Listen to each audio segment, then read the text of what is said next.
Just another bad day, dark feelings are back, assaulting your heart with a panic attack. There ain't no shame in feeling depressed. You need to sit down and talk, son, get it off your chest. It's just another bad day, dark feelings are back, assaulting your heart with a panic attack. We're very excited today to be joined by Daniel O'Reilly, none other than aka Dapper Laughs, and my co-host Andy Greenway. Good afternoon, lads. How you doing? All right? Good. Hello. So, we normally, listen, on these podcasts, it's all about keeping it real, keeping it raw. Yeah. We don't have any structure at all. We don't even do any info on as guests. Or not any questions. We just want to have a chat. So, we just normally, Andy, how do we usually start off? Normally start off with a little bit of an introduction to the guest, and for those that are maybe not aware of the guest that we have. So if you'd like to introduce yourself a little bit more, Daniel, it's not bad. Yeah, cool. How can I answer?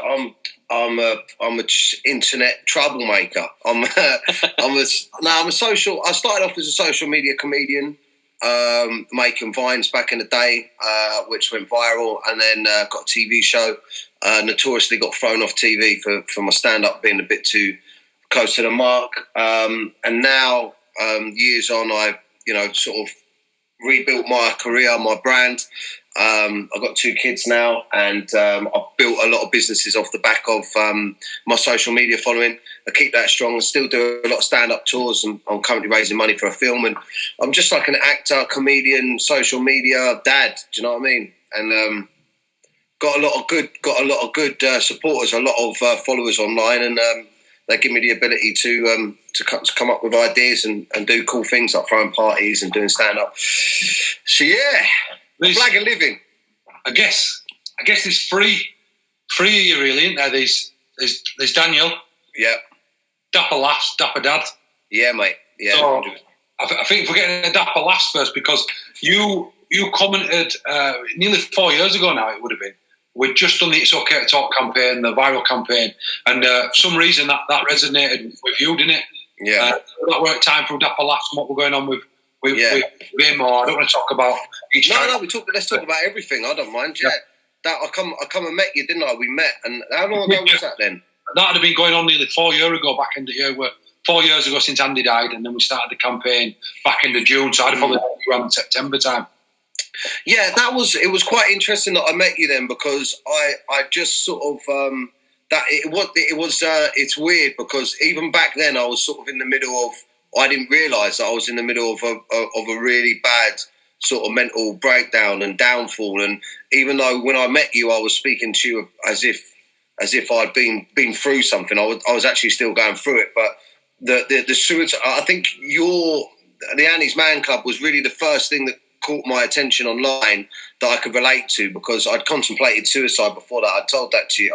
We'd had that conversation, and I'd contemplated suicide and had suicidal thoughts after I lost my career and my father passed away, and I was talking about it online. I was stepping aside from my comedy every now and then, and I was talking about how bad my mental state was, and drinking and doing too many drugs and everything like that, and not exercising, and how it resulted in me not looking after myself and having mental breakdowns and depression and anxiety, and ultimately then considering suicide. And I was just beginning to talk about it online. And I was getting a response from people and lads mainly, saying I'm going through the same thing and you're inspiring me to talk. And that's when I saw ANDYSMANCLUB, and it was the first time I ever really saw something that sort of had a similar message to what I was trying to say, and also from like a lad's perspective, quite a laddie perspective. Yeah, so I think that's how we made the connection. Yeah. Yeah, I think, I don't want to speak bad about anyone else. I think when you do these type of things, there's a lot of airy-fairy stuff out there, people skirting topics where this was just about the lads. This was about young lads, just like Andy and myself, was in here, just getting that message across. And if you take us back in a little bit, we'll say straight on record now for anyone who's watching us, ANDYSMANCLUB's not judgmental, so anyone who's got an opinion maybe about yourself or what you were doing when you got to that TV, we don't really give a shit, because everyone deserves a second chance, right? Yeah. And I think I saw you put some on recently about the press and how they were hammering you, and would they only take it seriously once you killed yourself? Yeah. I thought powerful, because it seems that way, doesn't it? Like, Caroline Marks will get out. I think I think that you know what happened to Caroline Flack was bad. It was bad, like from a press perspective, and the amount of negative press attention she got was bad. But if I was to put it in perspective, say what Caroline Flack had to deal with what was going on was here.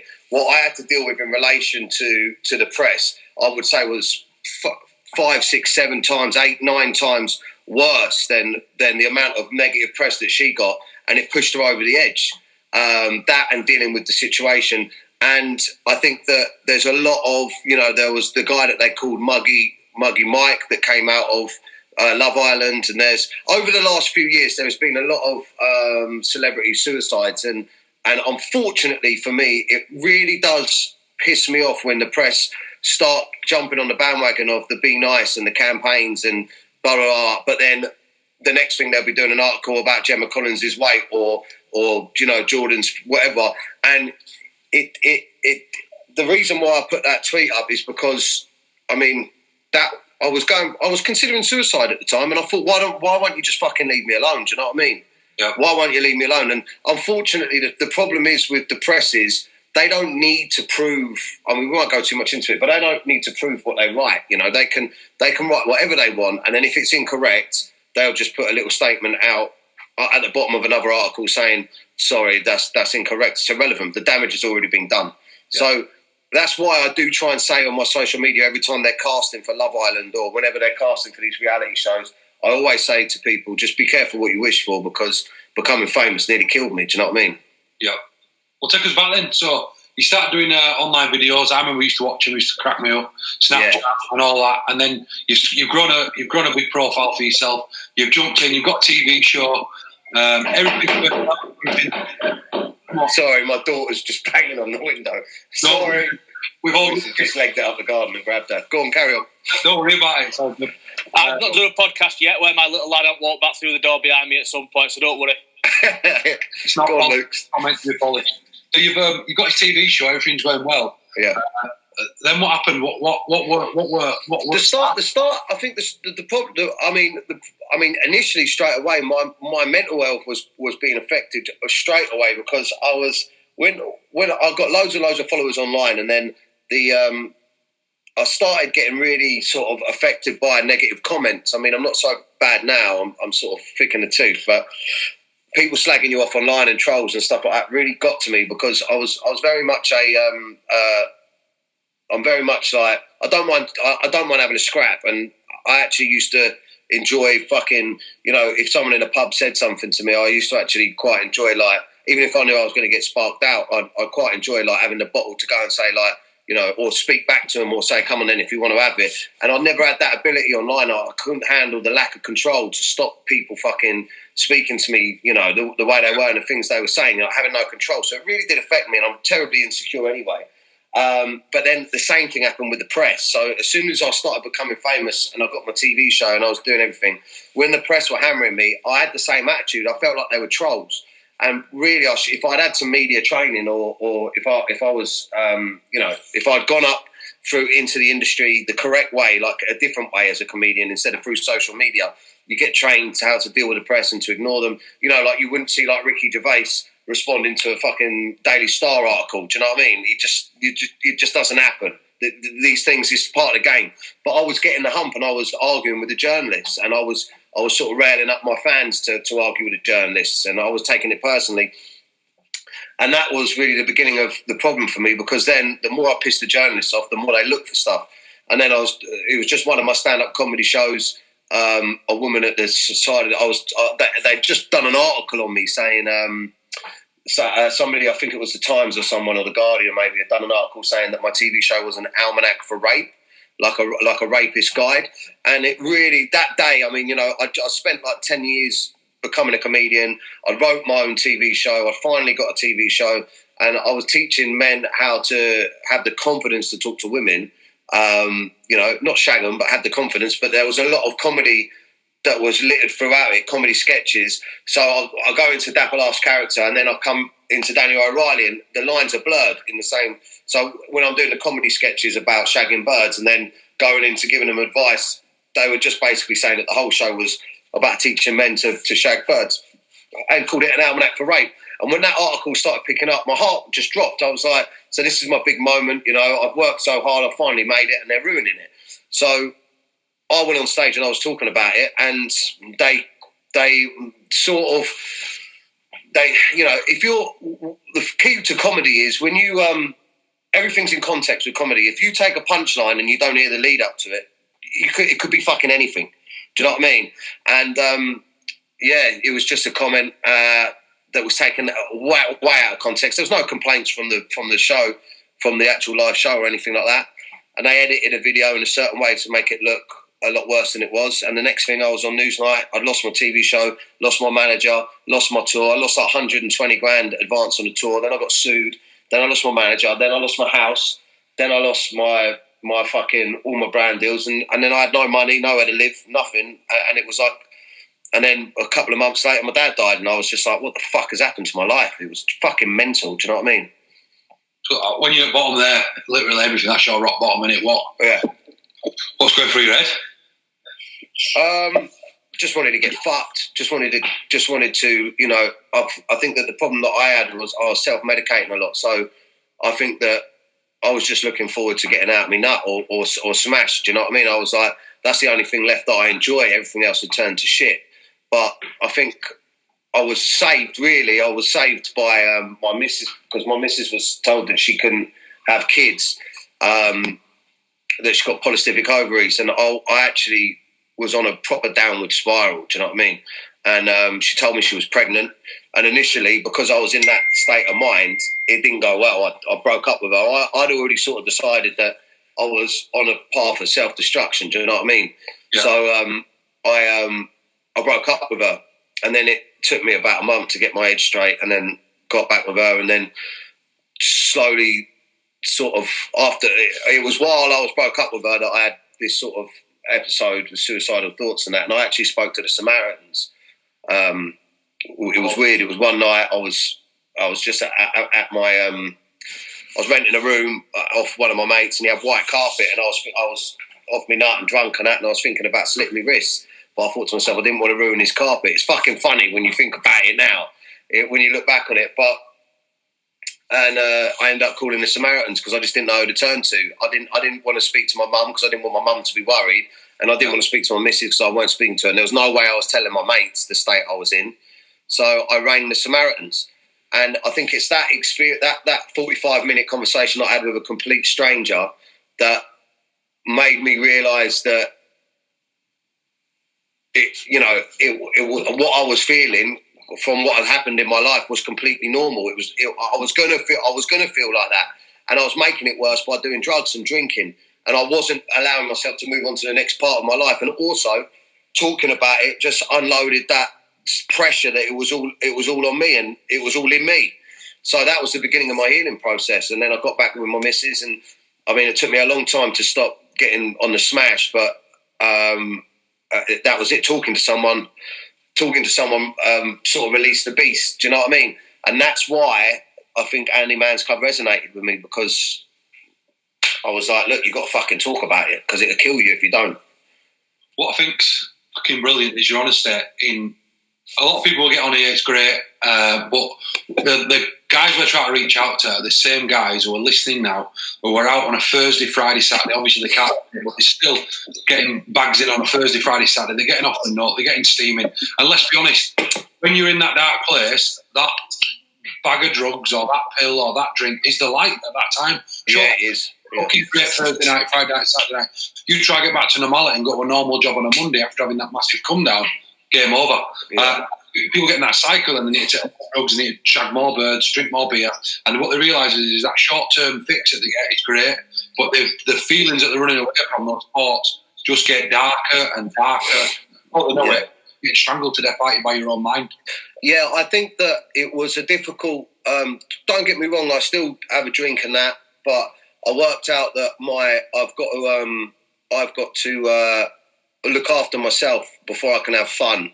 And I think that one of the main things that sorted my head out, and it's still really difficult for me to do, but one of the main things that sorted my head out was distracting myself with a positive routine. So I knew that when I exercised, I felt good. But I know that naturally, when I wake up in the morning, I have a certain amount of anxiety, and I'm worried about. I'm under quite a lot of pressure to continue to keep my social media active, because if you stop posting videos and you stop getting activity, and then if you're not relevant enough when you launch a tour, no one wants to come, and it's like so every morning there's a pressure to be funny and to be happy. It's definitely to be happy on my social media. So I know that in the morning I've got to do some exercise, I've got to eat right, and also if I'm on a come down or if I'm hanging, I ain't going to be good for my kids or nothing. But it's finding those things that can distract you, that have a positive outcome, instead of those things that distract you and have a negative outcome. That's what I worked out. Do you know what I mean? It's interesting to hear you talk as well there, mate, about obviously you're quite honest about the fact that you've done things that you regret, you've made mistakes, and things have been taken out of context. I don't think there's a man in this world that could honestly hold their hand up and say they've not been through a situation where they've not made a mistake. But to have lived out that mistake and to have so many people pick you apart on that mistake, and to still be able to come out the other side shows a massive amount of resilience. Yeah, I think that my I'm quite proud of myself, but also I'm quite surprised that I managed to because the like, if you imagine now, and I'm not bragging, but at one point I was living in Manchester. When I got back with my missus, I had to move up to Manchester.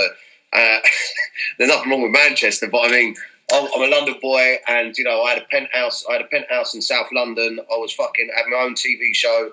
I was flying. Do you know what I mean? I was getting paid like 10 grand a week, going to nightclubs. I fucking had loads of money. I think I had like £250,000 in my bank in my first year, and I was flying. Do you know what I mean? And then a couple of months later, I didn't have a penny to my name. I had a pregnant missus, and I was living in her mum's spare room.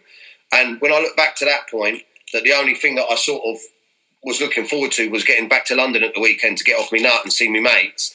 And at some point, I decided, it ain't up to them. It's not up to everyone else if I'm going to be a success, and it ain't up to them if I'm going to fucking just continue wasting my life. It's not up to them. And now I've got this beautiful house. I've got a villa in Spain. I've got 2 kids. I'm selling out tours, and I'm not abusing myself with drugs as much. But I mean, I'm nowhere near. I'm nowhere near. I don't drink during the week or anything like that. And I say to myself, right, the weekends are for having fun.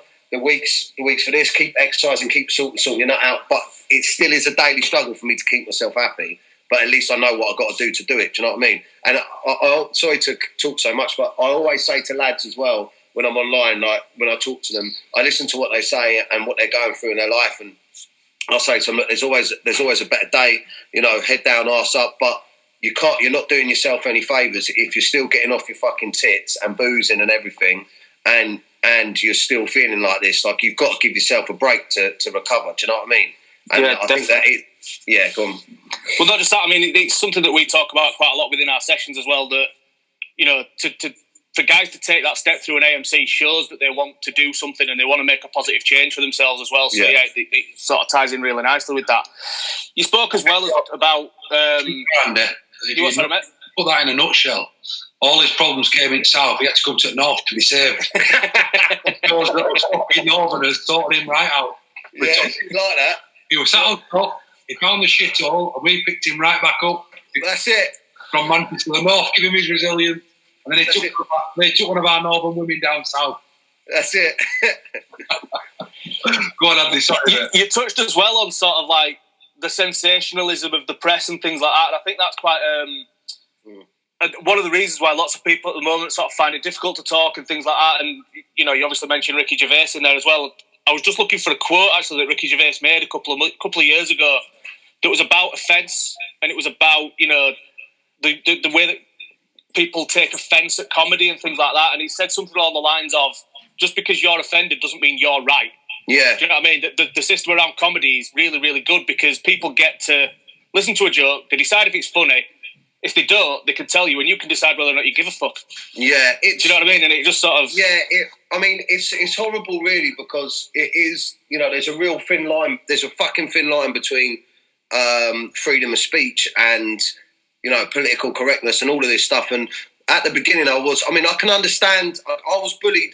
I was under so much fucking pressure from the press that I was desperate for it not to affect my comedy.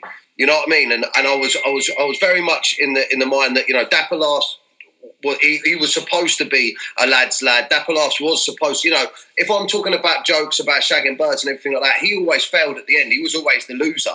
The woman was always the winner. He was a lad, but he looked like a prick. And that's why we laughed at him. That's why girls laughed at him and geezers laughed at him, because we were like, he were like, oh, you know, we all know someone like that. Do you know what I mean? We've all been there and all. And it just got, but it just got to the point where, I started thinking to myself, well, if I've got to do comedy how you want it, then I'm not really going to find it funny. And then the people that know me, or because I always done my comedy as if I was talking to my mates in the pub. And why should, sorry, with all due respect, I used to think to myself, you're a fucking journalist for The Guardian, right? What the fuck do you know about comedy? And also, you wouldn't sit with me in a pub. You write, you're a journalist, you write for a living for The Guardian. Me and you wouldn't sit in the pub, and I doubt very much that we'd have a similar sense of humour. That's completely fine. But why are you telling me that I can't? It was a really tough time to go through. Am I wrong? Am I wrong? Because there's millions of people that are saying I'm right, but then the journalists are saying I'm wrong. It was really tough. It was a battle. But the thing that really pissed me off is you look at someone like Jimmy Carr or Frankie Boyle or Ricky Gervais that all do rape jokes and all do paedophile jokes and all do stuff like that. Now, if they're, say, for instance, look at Jimmy Carr, he's like an Oxford-educated comedian, so they see that he's being ironic. They look at him and they go, he's clearly joking, he's being ironic. But when I was doing them types of jokes, they were like, no, he's working class, he's fuck it, he means that. Yeah. Do you know what I mean? And that's where some of the problems are. But ultimately, I grow up, like now, some of the stuff that I said then, I wouldn't say now because I've got 2 daughters. Do you know what I mean? Yeah. But I still wouldn't change any of it because when I was 15, I was saying stuff that I wouldn't say now. Do you know what I mean? It's how we grow. And I found it funny at the time. So, you know what I mean? So you had Dapper Laughs, he's gone from, he's shot up to stars, he's got thrown straight back down the ground, smashed to bits, you've found yourself again. Where you at now? What's going on now? Now you mentioned your villa. Business-wise, how's everything going? Business-wise, I'm blessed. One of the good things that come out of losing my comedy career at the time was I still had a following, so I had to make money. So I come up with businesses that revolve around social media. So I created a few brands and stuff like that, different bits and bobs, and that pays me. So I've got that for the future for the kids and everything. So that's a good thing to come out of it. My comedies, I'm raising money at the moment to make a film. I launched a Kickstarter yesterday. We raised 20 grand in a day. So it's cool. And I'm just like trying to be creative and happy and positive is the main thing. I think that it's a great time for social media, everyone being on lockdown, because there's a lot of eyes on social media. So I'm just capitalising on that by just trying to get as much comedy out there as possible. Do you know what I mean? The flickers into Daniel O'Reilly ended up on Big Brother. Fucking hell, yeah, that was mad. That's going to be a big turning point for you, didn't it? It was, yeah. They offered it to me. They're fuckers, they are, really, because when I broke up with my missus and I was like in a real bad place, they offered it to me then. But my agent said to me, you know, it's a fucking psychological experiment. He was like, I was like, I can't do it. I don't want to do it. My dad had just died. I couldn't have been on TV. Do you know what I mean? I was a fucking wreck. Then they offered it to me a couple of years later after I had my first child, Neve, and I was just getting back into normality, and I didn't want to go back on TV. I thought to myself, I just got over that, and I'm my head's straight. I'm not ready for the abuse, because I thought I was going to get abuse. And then the final time they offered it to me, they fucking offered some more money. They kept offering more money, so I couldn't turn down the money. But I felt good, and it was the year of the woman, so it was celebrating powerful women, and they were putting me in there because I was Dapper Laughs and because of my past. So they wanted it to be like, you know, I'm the villain. But luck. I mean, I still said stupid shit in there, but I think that the main consensus was, because all my bad press stopped after I come out of Big Brother. I haven't had any. And I think the main consensus is that people went from thinking that I was like a womanising, vindictive, woman-hating misogynist to he's just a twat. Yeah. Do you know what I mean? He's just a twat, same as my brother, same as my dad can be, same as the boys down the pub. He's just a twat. Not like how the press centralised it. So it was a blessing to come out after being on TV and to just be like, oh, shit, they like me. Okay, cool. Don't fuck it up. Just chill. So It was all right. I think, Andy, you're going to take us through. We always, in every AMC podcast, we believe, so that guys get to know what we're about. Andy's man is so simple. It's literally just like this. We have 5 questions that we run through. Andy's going to facilitate this. We're going to bounce through it. I'll all go around as we do. Yeah. And then Mike has just walked in now. It's recorded. When you were there, lad.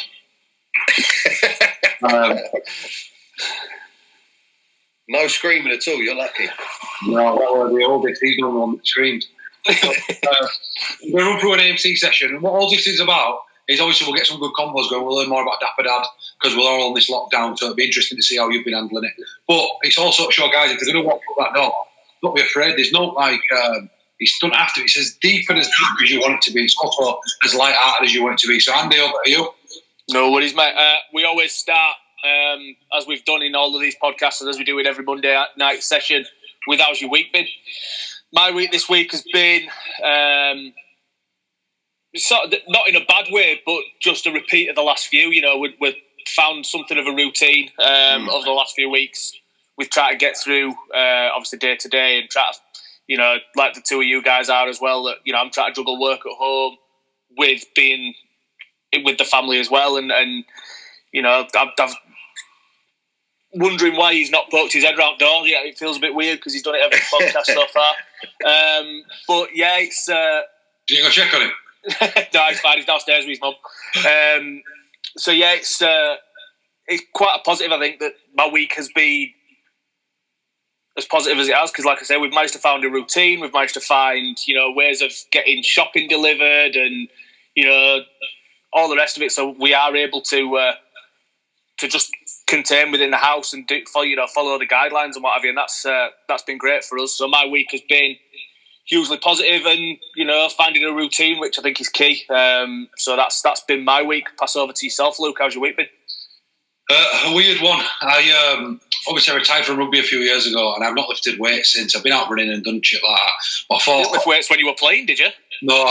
Although it were alright when I was throwing people about, wasn't it? So I've got a little weight set up. Well, a good weight set up in garage now. I bought some stuff last week, and on last Monday, Tuesday, I started throwing weights. About thought I could handle it again, and I went up to about 3-4 sessions a day. I was doing. Just went a little bit mad, really. Getting up at 5 o'clock, doing a stepper, and going straight into a big weight session. And probably about Thursday, I were absolutely fucked. I've not felt like that. Then in the middle of the night, I felt a bit hot, and then I felt a bit out of breath from that.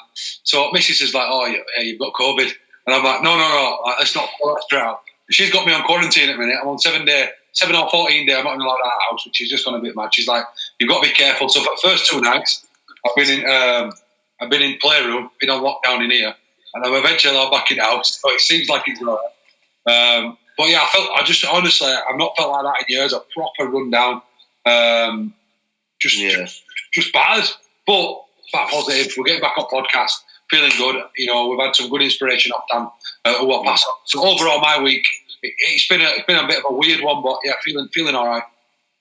Nice. So we'll pass over to yourself then, Daniel. How's your week been? Yeah, good. Me and my missus are the lockdown's actually done us the world of good. We're fantastic. I mean, I think that before the lockdown, I used to have to go out for a lot of meetings and industry people and stuff like that, and it all turned into sessions and stuff like that. And I'm just feeling great. The week we've got our own routine, so normally one of us has a little workout in the morning while the other one has the kids, and then I go and do some work and come back and take the kids and she does some work. So it's not like we're all stuck together constantly. We have our own time.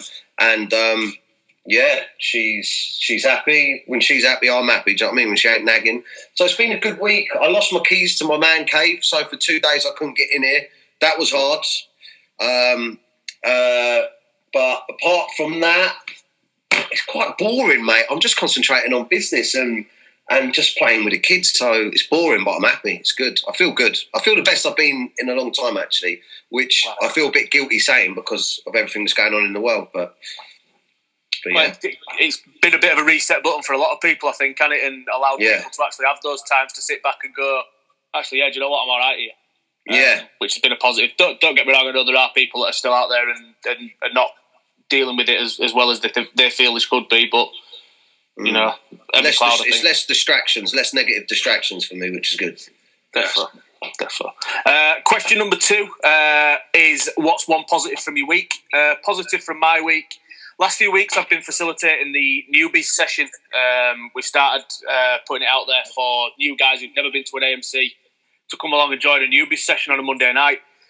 The vibe that's been present in those sessions has been something else. It's been, you know, normally you get a vibe in an AMC because you've got some old heads in there with some guys that are walking through the door for the first time. But these last couple of weeks, the guys that have been walking in there, as soon as they've, well, I say walking, but been accessing those online sessions, they've just got it straight away. And they've been there helping each other out and offering support and saying, hey, yeah, mate, I know exactly how you feel. A really, really positive environment to be in. And I've enjoyed that, and that's a huge positive for me. And I'm sure it's been a positive for those guys that have been involved in that as well. So I'll pass it over to you, Luke. What's positive from your week? Quality, Andy. Yeah, I'm gonna hijack it and go 2, just because one's for me and one's for someone else. On the other podcast, I spoke about my uncle that were in intensive care with coronavirus, and a little video came up on Facebook the other day, a day after he'd been announced that it was safe and coming out, and he had a little bump, and it's a proper lad. He's only 50-year-old, and he's fit and well. So when he went in, and it was looking very, very dangerous. He was in intensive care for a month, sedated, so it wasn't looking good at all. He's out, which is brilliant. Everyone clapping him coming out of the class. He's still in hospital, but that was positive. And my positive is, a bit like you, Dan, I've got 2 businesses. I've got 4 businesses, which have all been sort of shut down on lockdown. But this week I've started putting plans in place to turn a lot of it online, a lot of my coaching stuff, and a lot of my own speaking business, and some of the stuff. I've got some online courses, and I'm starting to create some partnerships with some other people, and it's just all seemed to just fell in place together. And a wellbeing app that we're getting launched. So last week that was a great positive. Although the shit went on my own, like feeling run down, everything else was just falling into place. And I think when you get that feeling sometimes, when you're not fighting stuff, you're not resisting, everything's just falling in place. From an online meeting about the app to getting the courses set up, it just feels amazing. Security, safety for family, and I think that's as I've said on most of these podcasts, that time with family, you're never going to get back, are you? So just enjoying it while I can. Yeah, that's brilliant. Brilliant. Great news on your uncle there as well, mate. I know it's been something that's been on your mind, and great that he's in a better situation now. So nice one. Daniel, one positive from your week, mate, please. It's got to be this Kickstarter for this film, because when you're behind the scenes working on it, there's so much work to do. We done a play, done a West End play that we sold out, and then I wanted to turn it into a film. And you have different options. You can take it to a producer and you can sell the script, and they make it. And we had quite a lot of interest in it, and a bit of a budget put forward to make it. And I took a bit of a risk, and I was like, I want to try and raise the money myself, have more control, pick the actors and all of that stuff, and become a producer on it myself. It's the first time I've done it. Wrote a Kickstarter. I've never really done it before. Come up with different ideas, like people being able to come to the premiere, or people being able to be extras in the film, even have a speaking role. I was selling the speaking roles on the film for $2,500 a speaking role, and I didn't think anyone was going to go for it, and I didn't know what was going to happen. And then launched it yesterday, and we got 20 grand in on the first day. So it's just like a sigh of relief, because otherwise, 1, I'm embarrassed, and 2, it means the film can't work. So, I've got my work cut out. We've got to get to 100 grand, but it was just, when you work on something and then you drop it and it connects, you're like, maybe I'm a genius. So it's good. It's good. Fantastic. Nice one, mate. Cheers for that. Good luck with it as well. Thank you. Question number 3.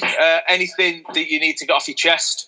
I'm in a fortunate position this week. Like I say, we're finding a routine at home, and I'm in a position where I don't need to get anything off my chest. So I'll pass that through to you, Luke. Kids is this week.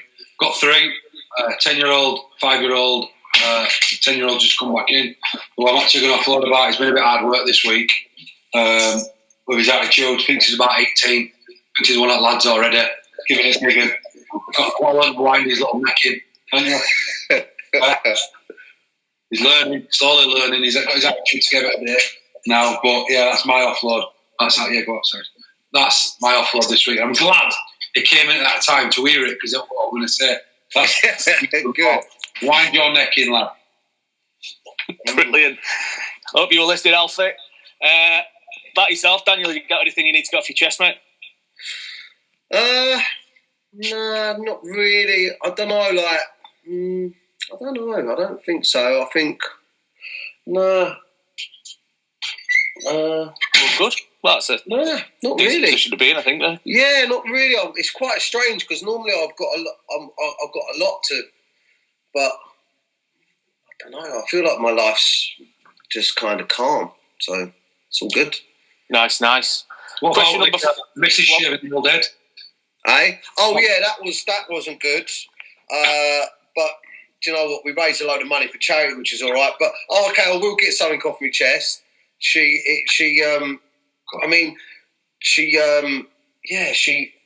sort of let it slip the other day that she thinks I put on a lot of weight. So, but then the way that she's behaving around me since I've had my hair shaved, you know what I mean? It says different.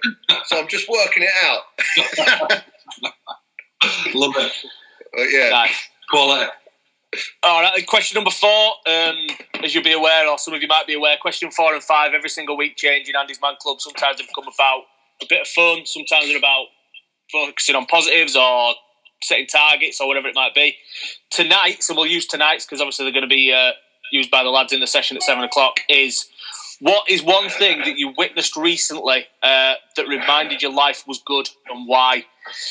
We've touched a little bit today on social media, and I think social media can quite rightly at times get quite a sort of negative reputation for the sort of things it can pull over to people. We talked about the be kind things and stuff like that. When it's used positively and powerfully, which I'm seeing an awful lot of at the moment, there's more people on there offering support than I'm seeing, that are dogging each other off, and that's been really positive because, like I said, it's got a bit of a bad reputation at times and it can have negative effects on people, but to see so many people saying, share this, or when was your last, just getting interaction going and, the positive relationships that people seem to be having on there is really positive for me at the moment. So that's something, I suppose as well, it's the power of people, and it's people getting behind each other and offering support to each other and offering help to each other, and, that's been something that's made me see that life can be pretty good even in trying circumstances. So we'll pass that through to you then, Luke. Really easy. Little baby now, she's found a baby shark, and the way she dances and raves to that song, that just reminds me, no matter what sort of day you wake up with, put that song on, and she can't sing it, she tries doing this little thing. It just makes me feel great, just having a little baby there, just pumps you full of energy being a dad. That's my life. Yeah, I've got to say mine's quite similar. It's now that my two girls play together. They've just started playing together now. Like my one and a bit year old, she didn't really know what was going on, but now she's just following my eldest around, and they're spending all day playing. So it's just nice to watch, and it gives you a bit of a break. But also when you see them together, I think it's just a different kind of happiness, man. 100%. Nice, brilliant. Question number 5 this week is, what's your hidden talent? I'm sort of struggling a little bit on this one because I don't really think I've got that many hidden talent. You what, sorry? Thought you'd struggle with that one. Whee! Yeah, I got my show either. Hidden talent. Something that other people have told me that I'm quite good at that I don't really sort of show too much is singing. I used to be quite into singing when I was a younger lad, and nice. I don't do it that often, and I suppose it's sort of a little bit of an embarrassment sort of thing. I don't want to be, I'm not going to sing now. I know you're going to ask me. So yeah, I don't do it too often, really. But no, sometimes when I do, some people do turn around to me and go, "You're all right at singing, you are, aren't you?" So I suppose that would be my hidden talent. Nice. So yeah, I'll claim that one. Luke, what's your hidden talent? Nothing. I'm a very, very... You can't play an instrument. All I know is, when I go to Spain, right, my ability to nearly speak Spanish. Wherever I go... English words sound like Spanish. Yes, wherever I go, my ability to try and speak like them. My missus finds it embarrassing, especially if we went to France once and I took the phone and said bonjour, and I said hello. Can I have water, please? Right? She thinks it's embarrassing, but that's hidden talent. Like Joey Barton in a press conference. Just like that. Yeah. Brilliant. Daniel, hidden talent, mate. Oh, mate. It's hard for me because I'm so talented and I show so many of them. So it's like I've let everyone know. Now, I can play the saxophone. Oh, right, nice. Yeah, but I haven't got one, so... But I had saxophone lessons when I was a kid. So, yeah, I can do a couple of tunes on that, but I might bring it out on the show once. You play Careless Whisper? I don't know, mate. I haven't played since I was about 9, but what I might do, actually, is for my wedding, because I'm getting married next year, I might whip it out and surprise the missus with a Careless Whisper. Nice. So, a quick one, because we're getting wrapped up, so we've got a comedian... John Richardson's a comedian, Andy, right? Yep. And we asked him, I'm going to ask you, who's your top 3 comedians? Oh, man. My top number 1 comedian, it's probably Peter Kay. Yeah, yes.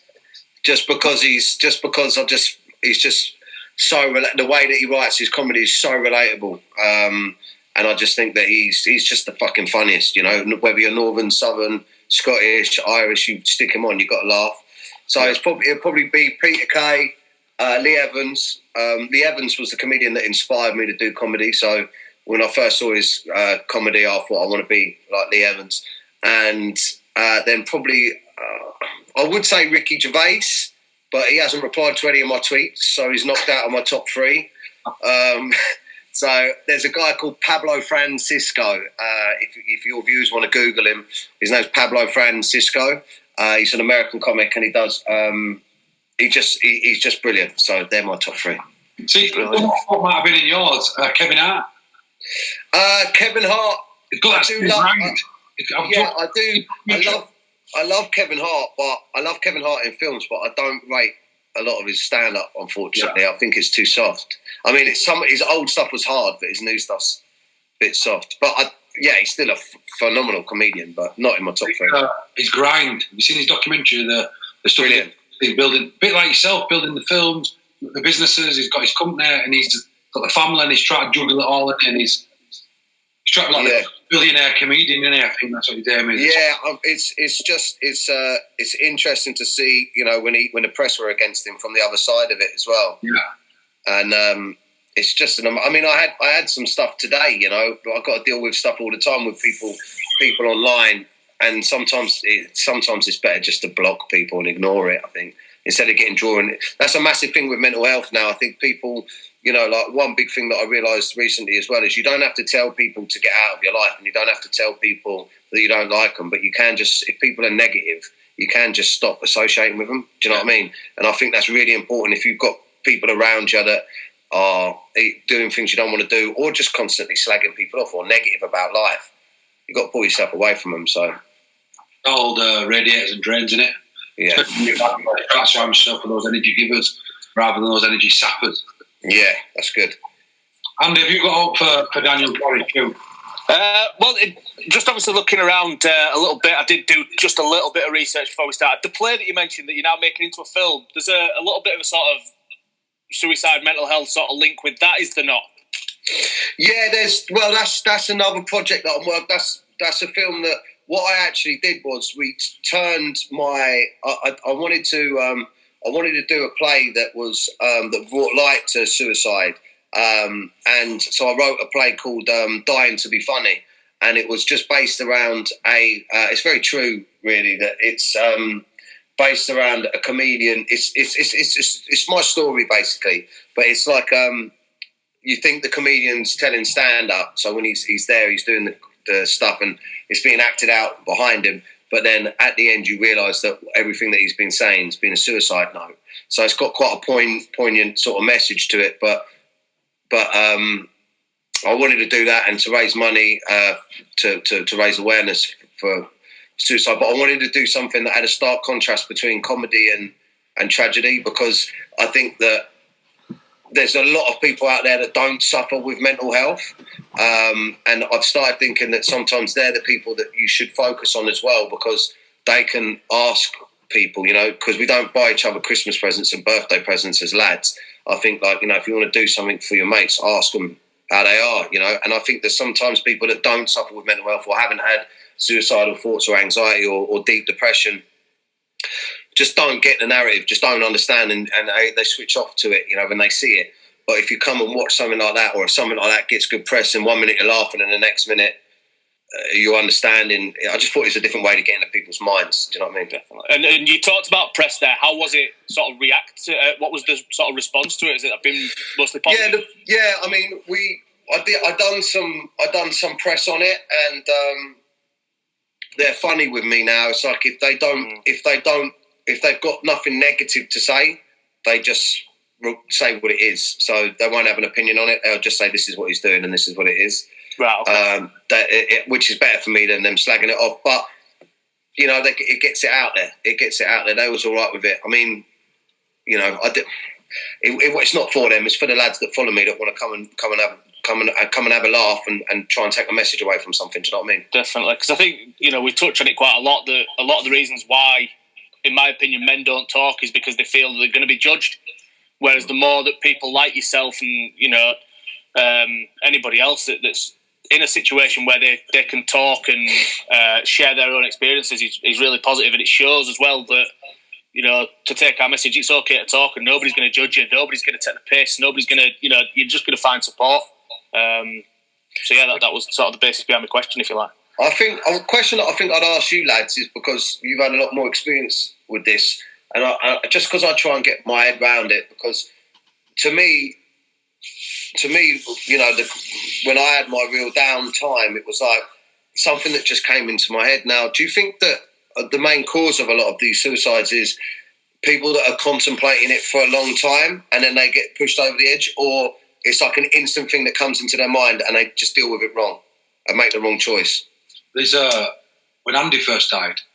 Well, I'll give you the internet. Andy sent a text that morning as normal, completely normal. His mum would go to work.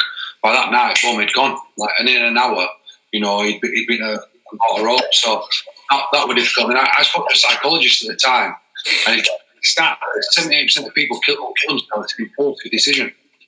You know, that's why there's no nothing left behind. It's literally you can see him fine 1 minute and then gone.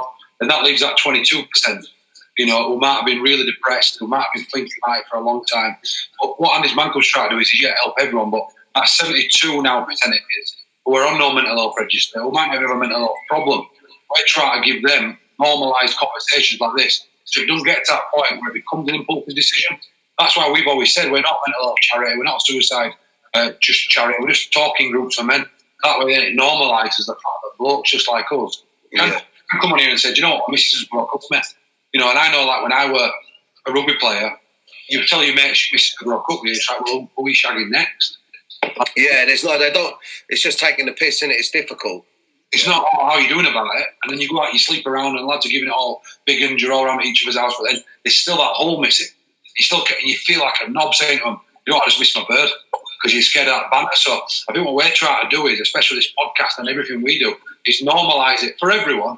But like you said, there's a 22% of people who might be mentally ill, might have a real mental health problem, or might be fighting it for years. And yeah, ANDYSMANCLUB, we have a lot of guys like that who come. But there's also just some guys who are just might be going through a job transition, you know, being sacked from work, and it feels similar to life. They just gone boom, like yours. Everything at once just went. Yeah. You don't even know it. Your job, your missus, your dad. Before you know it, you've got everything that you do. The main thing is with suicide is everything you hoped for and was going towards got took away from you.